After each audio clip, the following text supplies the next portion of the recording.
is Desiree Taylor, and this is my week one leadership blog. Okay, and then for number one, it says, to what extent does your current evaluation protocol, including QRIS or QCC, if applicable, empower and include children, educators, parents, and stakeholders? And so for my program, we did use, I want to say we used ASQ. That's the only um, evaluation tool we've ever used in our program. It was kind of leading up to incorporating DRDPs and other tools like that. But then COVID happened, and so we didn't get to finish DRDPs. And so the only tool that we did use was the ASQs. Um, but I feel like um, it was a good evaluation tool though, because the parents were able to kind of see, assess their children and see where they kind of felt they were, and kind of have some sort of tool or measurement to where, okay, this is where my child should be developing at, and this is where they are. So I think the parents did really appreciate that. They did feel included, and part of like they were part of the process of, their child's education, and, incorporating what they're doing at home, and even explaining, what it is that they're doing at home, so that we can kind of be on the same page as to, what works, or, why things are, happening the way they are. And so I felt like it was empowering to everybody, the children, the stakeholders, the parents, um, and everything. So yeah, we used the ASQs. Um, and then number two, it says, what do you know about how the teachers in your program feel about evaluation or being evaluated? So when I first started at my facility 3 years ago, I want to say it was 2018. September of 2018 is when I started as a teacher there. And that whole year we were not evaluated. I don't know how long it was like that. I just know that, as long as I've been there, I have not ever been evaluated. And this is going on my third year. So when I became director last November, it was kind of, everything kind of got thrown in my lap. But throughout the summer, I spent time incorporating evaluation process. Not only that, but incorporating a code of ethics.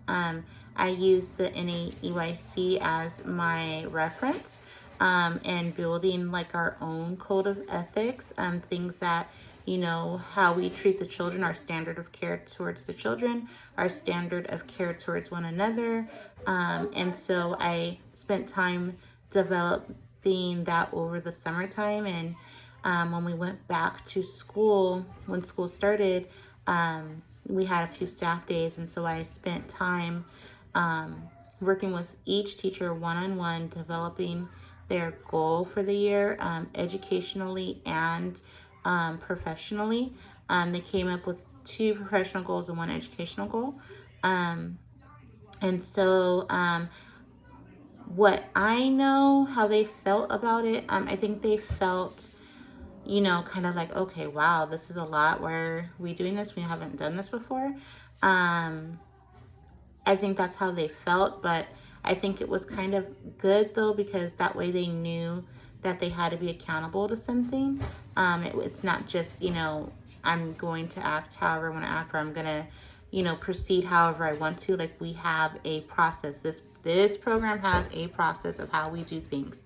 And so that was, what I wanted to get across, and, um, you know, um, help them kind of lead to, understanding, a process, and having a standard of care and a standard of responses. Um, And so, it's actually time for me to observe the teachers now. It's our first quarter.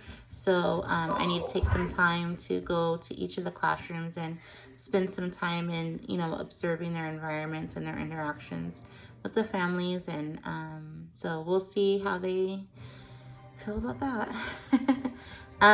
Okay, number 3, to what extent do you feel empowered and in control of program quality, or to what extent do you feel controlled by it?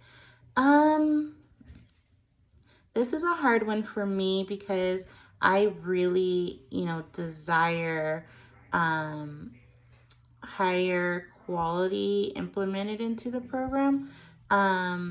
Just higher quality standards and um, higher just quality interactions and output and what we're able to offer the children, the families, even the teachers. Um, However, I feel limited in what I can do because we are a nonprofit. Not only are we a nonprofit, we're a very small nonprofit. I have, 1, 2, 3, 4. I have 4 classrooms. So I have 4 main teachers. Um, and so with um, with that, I'm very limited in staff. I'm very limited in resources. My teachers, they make a range from either $13 an hour to about $15 an hour. So, the pay is not really quality. You guys, I'm making a video. Can you be quiet? This is going to be on YouTube. Thank you. Sorry. So I just really want to be able to do more. And I feel very limited as far as resources go. And I just wish I could do more in that area. What would I like to be different? Obviously resources. I wish I had more resources as far as funding. Maybe finding a funding source to help with quality teachers and quality materials.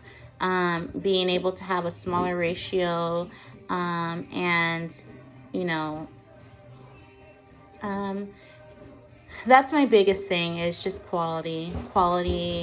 And I can hire more educated teachers because most of my teachers, all of my teachers actually, all they're just unit teachers. And so maybe some sort of incentive for them to finish school, something like that. So yeah, I really wish that I could have more funding or a funding source. I did apply for a grant. My professor helped me apply for it, but I just found out we were not approved for it. And I'm starting to see and understand that, it's more than just, my program needs this or this program needs this money.